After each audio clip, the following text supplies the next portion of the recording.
بسم اللہ الرحمن الرحیم۔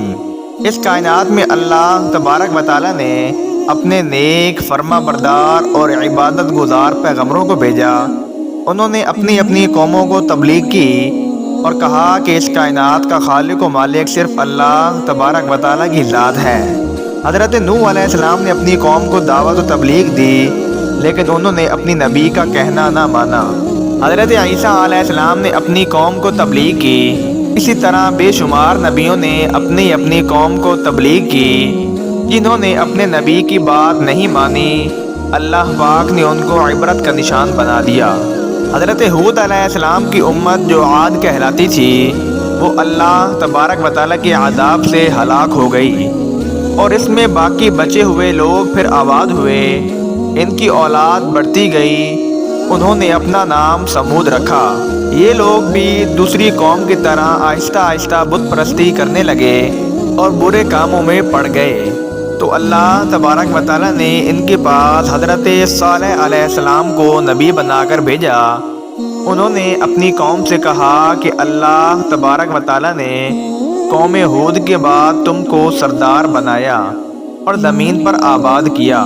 تم زمین میں بڑے بڑے محل بناتے ہو اور پہاڑوں کو کاٹ کاٹ کر اس پر بھی گھر تراشتے ہو۔ تم اللہ تبارک و تعالیٰ کی نعمتوں کا شکر ادا کرو اور زمین میں فساد مت پھیلاؤ۔ ان کی قوم کے امیر اور سردار لوگ جو غرور کرتے تھے، انہوں نے اپنے غریبوں سے پوچھا جو حضرت صالح علیہ السلام پر ایمان لے آئے تھے کہ بھلا تم کو یقین ہے کہ صالح کو اللہ تبارک و تعالیٰ نے نبی بنا کر بھیجا ہے؟ ان غریب ایمان والوں نے کہا کہ ہاں، ہم کو یقین ہے کہ حضرت صالح علیہ السلام کو اللہ تبارک و تعالیٰ نے نبی بنا کر بھیجا ہے۔ اس پر مغرور امیر کہنے لگے کہ اچھا، تم ایمان لاؤ، ہم تو ایمان نہیں لاتے۔ ان امیر لوگوں کو یہ تعجب ہوا کہ اگر اللہ تبارک و تعالیٰ کسی کو نبی بنا کر بھیجتے تو ہم امیروں میں سے کسی کو نبی بناتے۔ حضرت صالح علیہ السلام برابر اللہ تبارک و تعالیٰ کا پیغام ان کو پہنچاتے رہے، مگر کوئی ان کی نہ سنتا، بلکہ الٹا مذاق اڑاتے۔ بلکہ آخر میں ان لوگوں نے فیصلہ کر لیا کہ حضرت صالح علیہ السلام سے کہا جائے کہ اگر سچے نبی ہیں تو اس پہاڑ میں سے اونٹنی پیدا کر دیں، تو ہم آپ پر ایمان لے آئیں گے اور جانیں گے کہ آپ سچے نبی ہیں۔ اس کے بعد حضرت صالح علیہ السلام نے اللہ تبارک و تعالیٰ سے دعا کی کہ اے اللہ، تو سب کچھ کر سکتا ہے۔ اللہ تعالیٰ نے حضرت صالح علیہ السلام کی دعا قبول کی اور ایک پہاڑی سے اونٹنی کو پیدا کر دیا۔ لیکن ان کی قوم یہ سچائی دیکھنے کے بعد پھر بھی ایمان نہ لائی۔ اللہ تبارک و تعالیٰ کی اونٹنی ایسی تھی کہ جس چشمے پر جا کر پانی پیتی تھی، سب پانی ختم کر دیتی تھی۔ اب تو ان کی قوم کے لوگ اور بھی پریشان ہوئے۔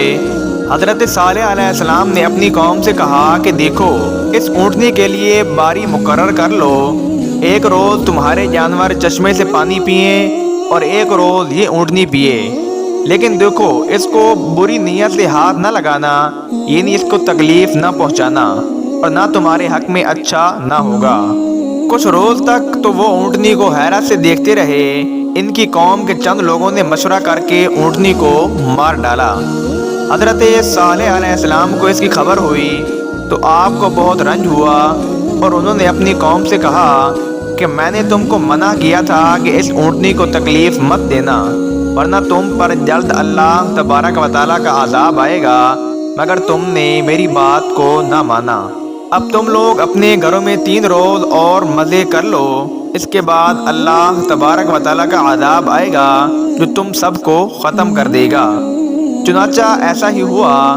اللہ پاک نے حضرت صالح علیہ السلام اور ان لوگوں کو بچا لیا جو ایمان لے آئے تھے۔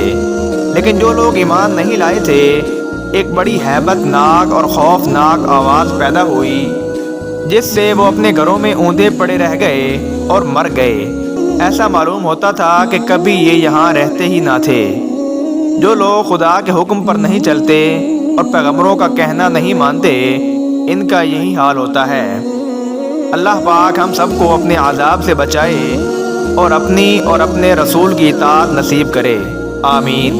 امید کرتے ہیں کہ آج کی ویڈیو آپ کو اچھی لگی ہوگی۔ اگر ویڈیو اچھی لگے تو ویڈیو کو لائک اور سبسکرائب کر دیں تاکہ ایسی ہی ویڈیو آپ تک بآسانی پہنچ سکے۔